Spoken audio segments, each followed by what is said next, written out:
This is Sincere Milk Lions Den. My name is Yahweh Saab.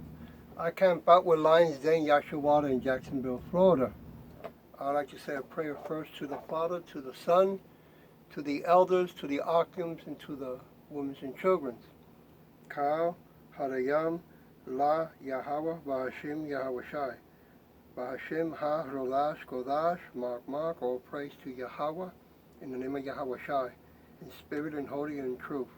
Double honors to the elders of GMS. Double honors to my elder, Awam. Salutations to the Arkhams who are in the four corners of the earth in sincerity and truth, and to the women and children, Shalom. It's getting interesting out there for those who have eyes to see, ears to hear, and a heart of understanding. I go walking around, stopping in different stores, and they're asking, do you have a card? Are you a member? And then as I'm, looking around inside the store, things that I might be interested, they're asking the same thing to other customers. So you can tell that they're doing a countdown. When I used to be a cow rancher, I had to do countdowns on my cows and on my sheep, And they're doing the same thing with us. They're doing a countdown to see who took the macaroni, right? And then they know who did not, right? And then they can take it from there, who they can concentrate or focus more. But you want to be aware that summer's not here yet. It's around the corner, right? And you don't know what they are going to have for all of us in the summer. I keep saying, and it's true though, I'm not the only one, there will be another second shutdown, okay? I mean, things are closer than before with some cashless society and the mark of the beast, okay? The title of this lesson is called Run the Race with Discipline. It takes discipline. And, when you hear the word discipline, it's to remind yourself that it also comes with consequences, right? This is the most important job, right, that belongs to us, right, so-called Negroes, Latino, Native Americans, and speckled birds, who are Israelites, Hebrew Israelites, And just the same way this world system wants you to be disciplined in doing what they want, right? Now they want to demand, right? They want to insist that the corporation is above God's law, right? Yahweh and Yahweh Shai. Excuse me. They want to break that ultimate law that, we want to take. They want to take over and own you. So if you're not training mentally, this is the only book in the world that can help you train mentally and everything, okay? Especially in what's to come. And if you're not doing that and you think that everything looks normal, you just, entertaining yourself, right? You're going to have the biggest surprise of your life. You ain't going to be able to handle what's coming. You're going to be so emotional, you're going to be out of control, and you're going to be confused. I'm going to go to Hebrew chapter 12, verse 3. It says this, "For consider him who endures such hostility from sinners against himself, lest you become weary and discouraged in your souls." Right? And that's what they're gonna do. They're gonna put it on all of us, man. When they turn everything off, right? First they're gonna do the military thing, right? They're gonna I'm sure they're already doing knocking door to door, right? Already cops already going out there and murdering people.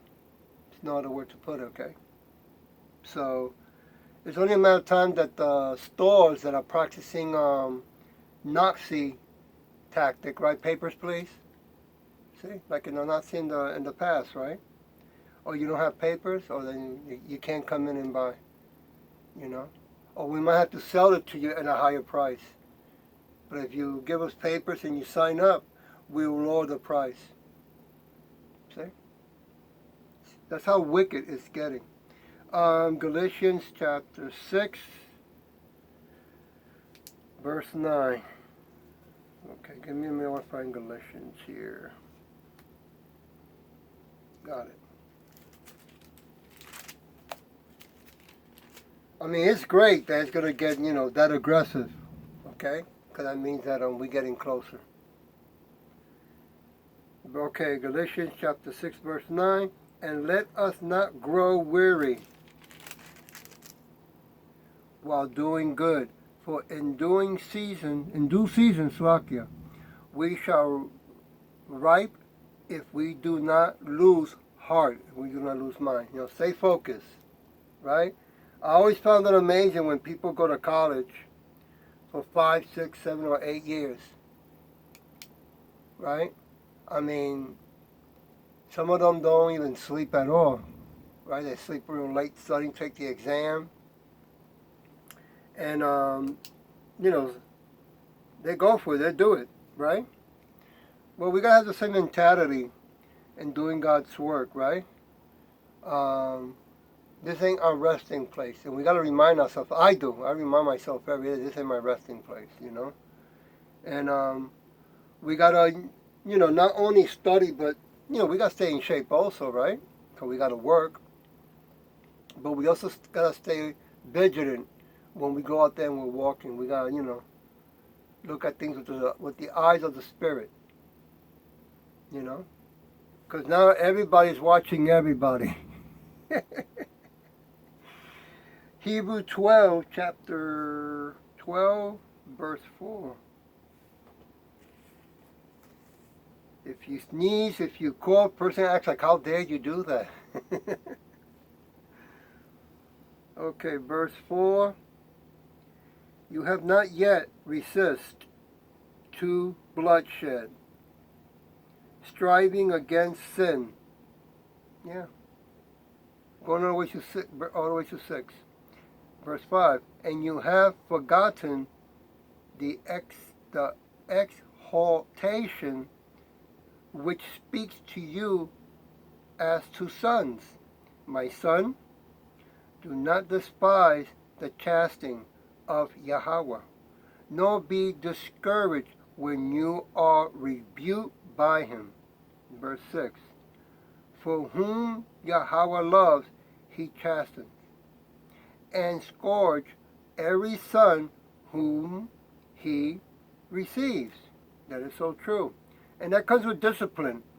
It's part of discipline. It's not going to be just a walk in the park, You have to go through some hard knocks to not only to wake up and take it seriously, but to learn who you really are, to see if it comes out. Right? If you're going to let it grow, mature. Okay, we're going to Proverbs chapter 3, verse 11 to 12. Proverbs chapter 3.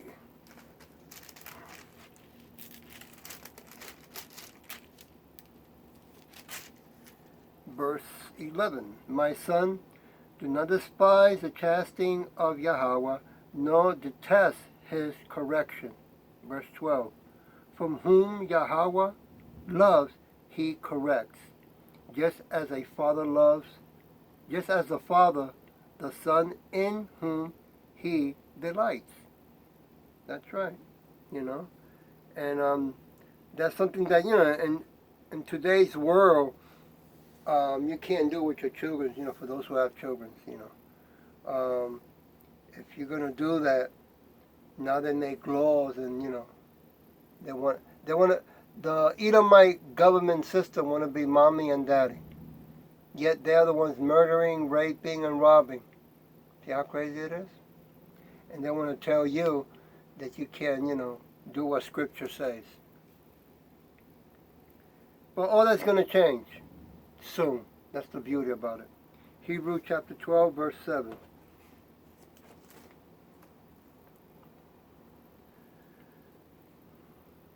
If you endure chastening, Yahweh deals with you as with his sons. For what son is there whom a father does not chasten. That's true, you know. And that's what he's going to do. He's going to amp it up, you know, because he wants to get our attention and he wants to see who's being sincere. Who's going to take that walk? Who's going to take that ass whipping just like Yahweh Shai did, you know, and keep going. That's pretty smart. That's true love when you think about it. Deuteronomy chapter 8 and 5. You see how have you ever watched how the birds, when they have their babies, they hit a certain age and they're all the way up there by the tree, and she's flapping her wings, showing them, you know, this is how you do it, you know, practice here, right? I'm going to go up, get some food, I'm going to come back, and, you know, they got to practice, right? Get those muscles ready, and then all of a sudden, she starts pushing them to the edge, telling them it's time. And she knows that if they don't do it, that's a long way drop. Some of them, when they drop, that's it. They get killed. A coyote or a tomcat or a snake will just grab it and keep going. So they're flying for their life for the first time. That's what I'm saying. Where am I? Deuteronomy chapter 8. Verse 5. You should know in your heart that as a man chastens his son, so Yahweh, right, your God, chastens you. He sure does. He does not hold back. That is part of love, of caring, right? Teaching and protecting and helping you grow. We're going to go to Hebrew 12. Well, let me go to Proverbs. No, I already did that.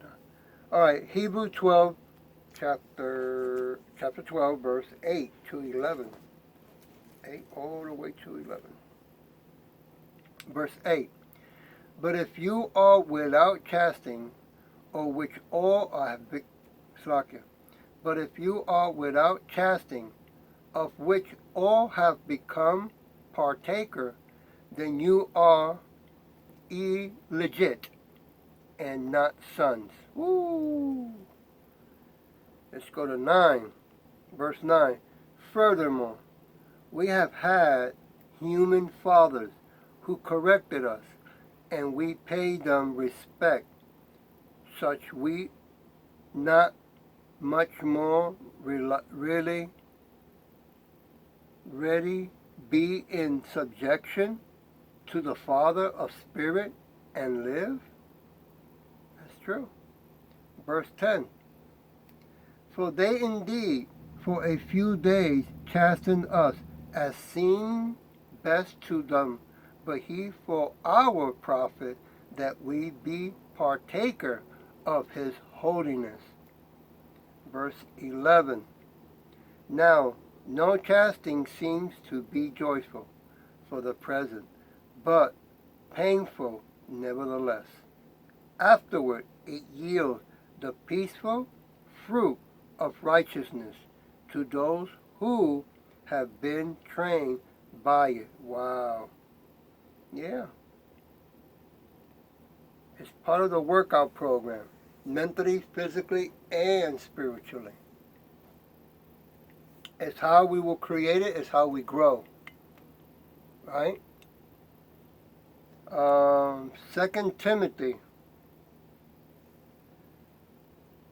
2 Timothy. I saw it over here.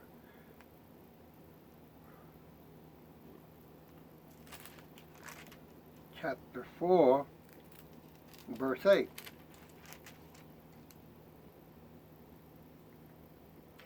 Finally, there is laid up for me the crown of righteousness, which Yahweh, the righteous judge, Yahweh Shai, the righteous judge, will give to me on that day, and not to me only, but also to all who have loved his appearing. Yeah, you know, it comes with a reward, a beautiful, great reward, right? A new body that never gets old, never gets sick, never dies, right? Supernatural powers, right? Super spiritual powers, right? A new heavenly kingdom on earth, the original, the one that runs in order and harmony and balance, right? And truth. I mean, how can you call this the kingdom of the Most High? When things get sick, get old, rot, right? Wickedness. Who wants to live in a hellhole like this? You want to come back to a world like this? I don't.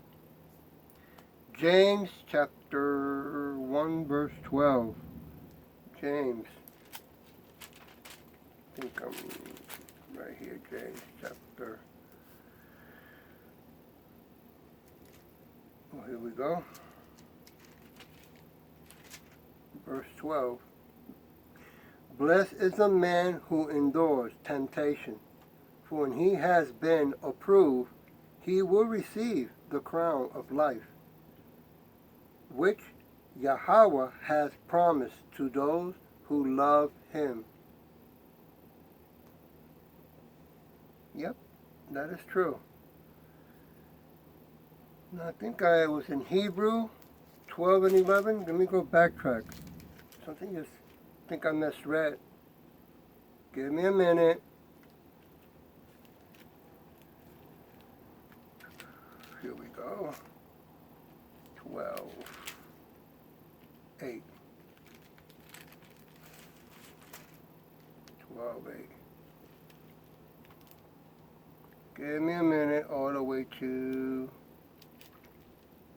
It was here at number 9. Let me read Hebrew chapter 12, verse 9. Furthermore, we have had human fathers who corrected us, and we paid them respect. Shall we not much more ready be in subjection to the Father of Spirit and live? That's what I want, and live. That's right. He's showing us and reminding us that the way to life, the way to the rules of life, right, has rules, and are not the corporation laws that we have been taught in this hellhole, right? It's not, okay? These are made-up artificial laws of the Edomites that they made them up, okay? Because when the new kingdom comes, they're going to have to live by the laws that are true and righteous. Whether they like it or not, that's not our problem. That's not our concern, right? They're going to obey, and that's the bottom line. Now, there will come a time that we don't have to obey the laws of this corporation no more, because they want to cross that line, okay? And that's why we're getting ready. James chapter 3, verse 17 and 18. Verse 17. But the wisdom that is from above is first pure, then peaceful, gentle, willing to yield, fruit of mercy, good fruit without partiality, and without hypocrites. Verse 18. Now the fruit of righteousness is sown in peace by those who make peace. I mean, it's a wonderful thing to know that there is a Father and a Son, mighty and powerful, that controls good and bad, right? And that they are righteous and perfect and in control of everything, right? And bringing everything back into harmony. That's a beautiful thing. I'm going to leave it with Proverbs 11:18. Proverbs 11:18.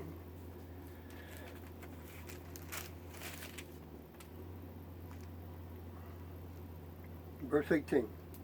The wicked man does deceitful work, but he will soar. Righteousness will have a sure reward. Yeah. The more he keeps doing the worst wickedness, the better for us. You know? So they're getting ready, just like we're getting ready. I hope it was edifying, and with that I'll say, Shalom.